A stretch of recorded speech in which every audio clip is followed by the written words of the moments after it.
நமக்கான தேவைகளும் விருப்பங்களும் எப்பவும் மாறிட்டே தான் இருக்கும். ஆதி காலமா இருந்தாலும் சரி, ஆண்ட்ராய்ட் காலமா இருந்தாலும் சரி, மனிதனோட தேவைகள் 5 வகையான படிநிலைகள் கொண்டதா தான் இருக்கும். அதை படிப்படியா தான் அடையணும் அப்படின்னு நான் சொல்லல, ஆப்ரஹாம் மாஸ்லோ சொல்றாரு. அப்படி என்னத்த சொன்னாருன்னு இந்த வீடியோல தெரிஞ்சுக்கலாம் வாங்க.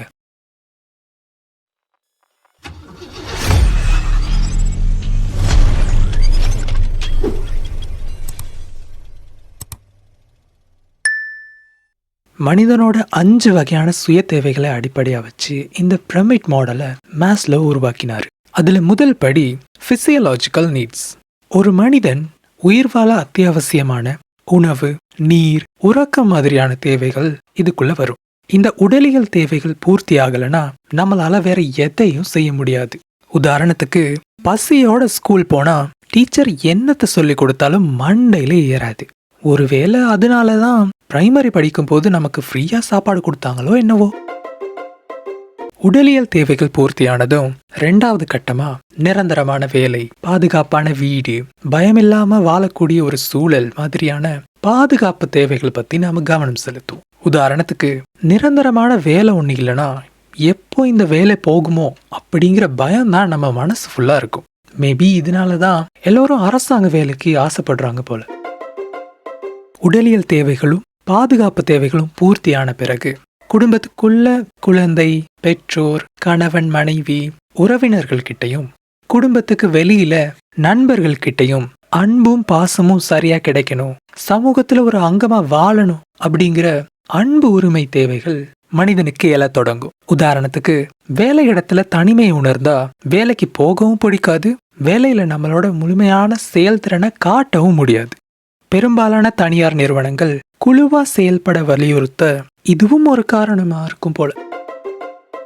ஒரு மனிதன் வாழ்க்கையில சாதிக்க அவசியமான தன்னம்பிக்கை, வெற்றி, மதிப்பு, அங்கீகாரம் மாதிரியான தேவைகள் மதிப்பு தேவைகளா கருதப்படும். உதாரணத்துக்கு, ஸ்கூல்ல டீச்சர் கேட்கிற கேள்விக்கு நல்லா பதில் சொன்னோம்னு கிளாஸ் முன்னாடி டீச்சர் பாராட்டினாங்கன்னு வைங்க, நமக்கு திரும்ப திரும்ப இப்படி பதில் சொல்லணும்னு ஒரு கான்ஃபிடன்ஸ் வரும். இதனாலதான் கிளாஸ்ல எப்பவும் கை தூக்குன பொண்ணே திரும்ப திரும்ப கை தூக்குது போல. ஒரு வாட்டி நாமளும் தூக்கி இருந்தா தெரிஞ்சிருக்கும், நாம எங்க.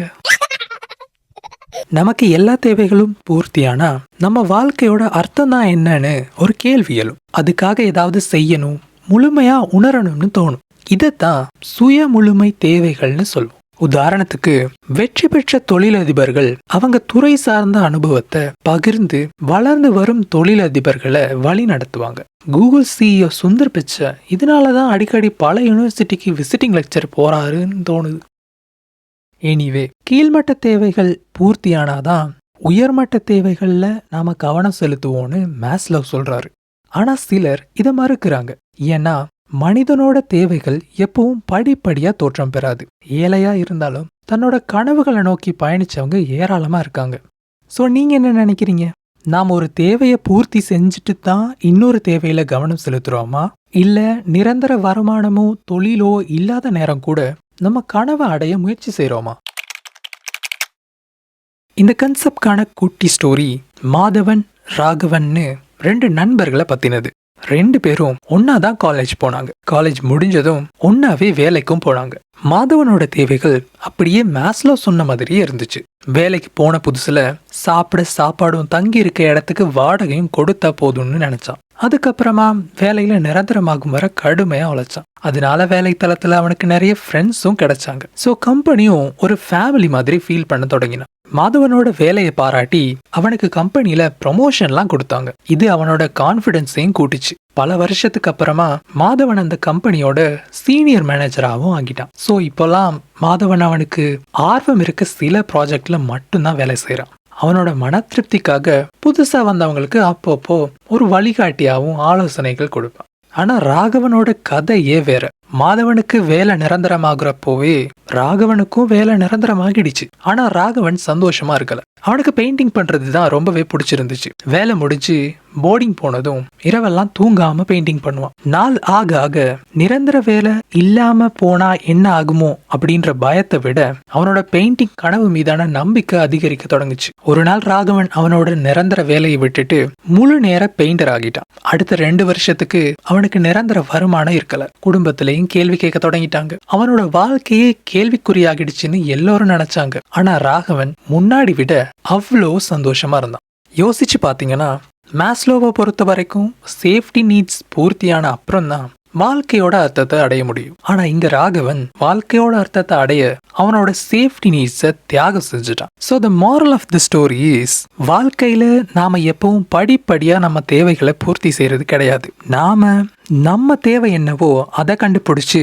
அதை நோக்கி பயணிச்சாலே போதும். நம்ம சந்தோஷம் நம்ம கிட்ட தான் இருக்குன்னு நமக்கே புரிஞ்சிடும். ஆனா அந்த தேவைகளை இனம் காண மேஸ்லோவோட ஹைரார்கி ஆஃப் நீட்ஸ் ரொம்பவே உதவியா இருக்கும். இந்த வீடியோ உங்களுக்கு பிடிச்சிருந்தா உங்க ஃப்ரெண்ட்ஸோட ஷேர் பண்ணுங்க.